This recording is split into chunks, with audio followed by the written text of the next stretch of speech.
Bwana, mambo vipi? Karibu sana wewe mwana michezo, lakini pia wewe mpenda soka. Karibu sana pia wewe shabiki wa klabu ya Yanga, lakini pia nikukumbushe tu kwa ambaye ndo atembea chini hii kwa mara ya kwanza, basi umepitwa na habari nyingi sana za kimichezo. Sasa cha kukifanya ili usiende kupitwa, ndio kufanya jambo rahisi kabisa. Cha kukifanya ni kubonyeza maneno mekundu yanayosomeka kama subscribe.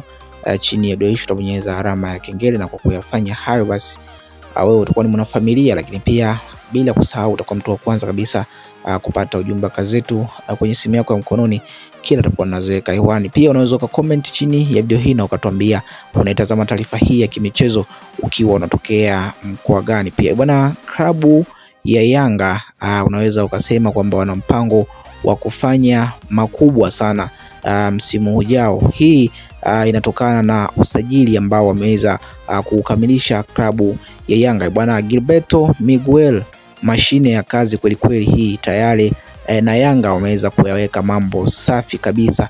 Unaweza kuona jinsi gani klabu ya Yanga linapokuja swala zima la usajili, basi wamekuwa na userious wa aina yake. Nadhani hii ni zaidi ya taarifa njema kwa wapenzi, pia kwa mashabiki wa klabu ya Yanga ambao wao wanatamani kuona ubora wa klabu hii ambao umekuwa nao msimu huu, basi ukiwa na muendelezo katika msimu ujao 2025-2026, na tutashuhudia ushindani mkubwa sana katika mashindano mbalimbali ikiwemo mashindano ya hapa nyumbani ama ligi kuu, lakini pia bila kusahau mashindano ya kimataifa endapo basi mambo yataenda vizuri bwana. Lakini mimi nikukumbushe tu kwa ambaye tayari hujasubscribe, lakini kwa wewe ambaye tayari umefanya hivyo pia shukrani kwako, lakini kwa wewe ambaye bado hujafanya hivyo basi subscribe muda huu ili uwe mwanafamilia na usiweze kuachwa nyuma na taarifa kama hizi ambazo tutakuwa tunakusogezea siku baada ya siku.